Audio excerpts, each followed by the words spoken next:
चिंचवड विधानसभा मतदारसंघातून राहुल कलाटे यांना महाविकास आघाडीकडून उमेदवारी देण्यात आलेली आहे आणि याच उमेदवारीवरून राहुल कलाटे असतील किंवा अमोल कोल्हे असतील यांच्यावरती विरोधकांनी अनेक टीका केलेल्या आहेत आणि या संदर्भात बोलण्यासाठी आपल्यासोबत खासदार अमोल कोल्हे आहेत.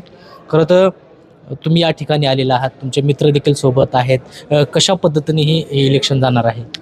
नक्की संपूर्ण राज्यामध्ये एक वातावरण आहे. महाविकास आघाडीचं सरकार हे येणं सर्वसामान्य जनतेच्या मनात आहे आणि त्याच पद्धतीनं महायुतीच्या सरकारनं ज्या पद्धतीनं लोकांची फसवणूक केली, महागाई असेल, बेरोजगारी असेल, महिलांच्या सुरक्षेचा प्रश्न असेल, या अनेक पातळ्यांवर अनेक ठिकाणी महायुतीच्या सरकारनं सपशेल निराशा केलेली आहे आणि त्यामुळे महाविकास आघाडीचं सरकार येणारी काळ्या दगडावरची रेघ आहे. परंतु या ठिकाणचे जे महायुतीचे जे बंडखोर आहेत नाना काटे, त्यांनी थेट तुमच्यावरती आणि राहुल कलाटे यांवरती आरोप केलेला आहे की तुम्ही काही नेत्यांना अंधारात ठेवून तुमच्या मैत्रीसाठी त्यांना तिकीट मिळवून दिलेलं आहे. म्हणजे पाठीमागे त्यांचं चिंचवड पोटनिवडणुकीत डिपॉझिट जप्त झालं होतं. मला असं वाटतं की प्रत्येकाची राजकीय महत्त्वाकांक्षा असणं ही स्वाभाविक गोष्ट आहे आणि राजकीय महत्त्वाकांक्षा असताना मला वाटतं की महाविकास आघाडीच्या घटक पक्षांपैकी जर कोणी काही बोललं असतं तर मी त्याच्यावर उत्तर देणं अपेक्षित आहे. परंतु जे लोकसभा निवडणुकीला महाविकास आघाडीच्या सोबत मला कधी ते निदर्शनास आले नाही किंवा ज्यांनी महायुतीचं हिरिरीनं काम केलं त्यांच्याशी नक्कीच मी संवादासाठी तयार आहे, मी चर्चेसाठी तयार आहे. पण एकांगी अशा पद्धतीनं कुठले आरोप, म्हणजे पलीकडच्या बाजूला काय सुरू आहे याविषयीचे आरोप अलीकडची माणसं जर करायला लागली तर त्यामध्ये कुठलं तथ्य आहे आणि कुठलं सत्य आहे हे त्यांनीसुद्धा आजमावून पाहणं गरजेचं आहे. आणि अशा पद्धतीचे आरोप प्रत्यारोप हे होत असतात, परंतु एक व्यापक हित, महाराष्ट्राचं व्यापक हित हे लक्षात घेणं जास्त गरजेचं असतं. कारण ही निवडणूक मी, माझा, माझ्यासाठी ही नाही आहे. ही निवडणूक महाराष्ट्रासाठी आहे, महाराष्ट्राच्या भल्यासाठी आहे, महाराष्ट्र धर्म राखण्यासाठी आहे. आणि माझं असं जर कोण म्हणत असेल तर माझं त्यांना एवढीच कळकळीची विनंती आहे की नक्कीच हे व्यापक हित त्यांनी लक्षात घ्यावं. खरं तर आपण राज्याच्या दृष्टिकोनातून अजित पवार असतील किंवा पवार कुटुंबातील जे राजकारण आहे ते बघायला मिळते. मात्र काल अजित पवार यांनी एक स्टेटमेंट केलं की आर आबांनी त्यांचा केसांनी गळा कापला. मला असं वाटतं की हे माननीय अजितदादांच्या जी सल्लागार कंपनी आहे, या सल्लागार कंपनीला कदाचित महाराष्ट्राची संस्कृती ठाऊक नसेल.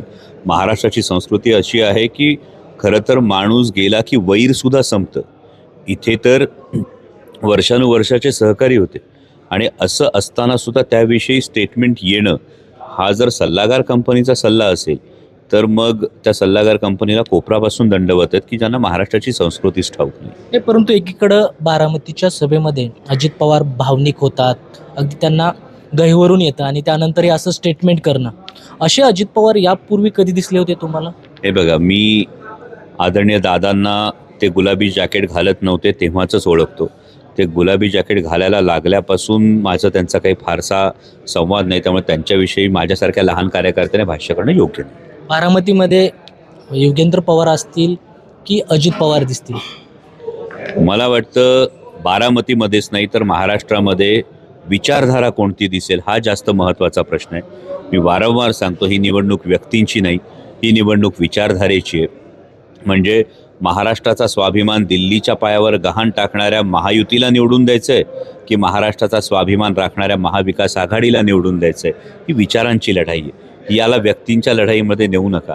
कारण केवळ जर व्यक्तींची लढाई असती तर यातली कुठली व्यक्ती महाराष्ट्रातले रोजगार हिरावून नेले जात होते तेव्हा बोलली हो? यातली कुठली व्यक्ती महाराष्ट्रातल्या शेतकऱ्यांच्या शेतमालाला भाव मिळत नव्हता तेव्हा बोलली हो? यातली कुठली व्यक्ती महिलांच्या सुरक्षेच्या संदर्भामध्ये जेव्हा दुहेरी भूमिका ही महायुती सरकारकडून घेतली गेली, डोळेझाक करण्यात आली तेव्हा बोलली हो? त्यामुळे ही व्यक्तींची लढाई नाही, ही विचाराची लढाई आहे आणि तत्व, निष्ठा, स्वाभिमान या विचारांना नक्कीच महत्त्व दिलं जाणार आहे. परंतु अजित पवार असतील किंवा योगेंद्र पवार असतील, कोण जिंकेल असं वाटतं? मला वाटतं महाराष्ट्र हा स्वाभिमानाच्या विचाराने जातो आणि स्वाभिमानाचा विचार महाराष्ट्रात जिंकणार.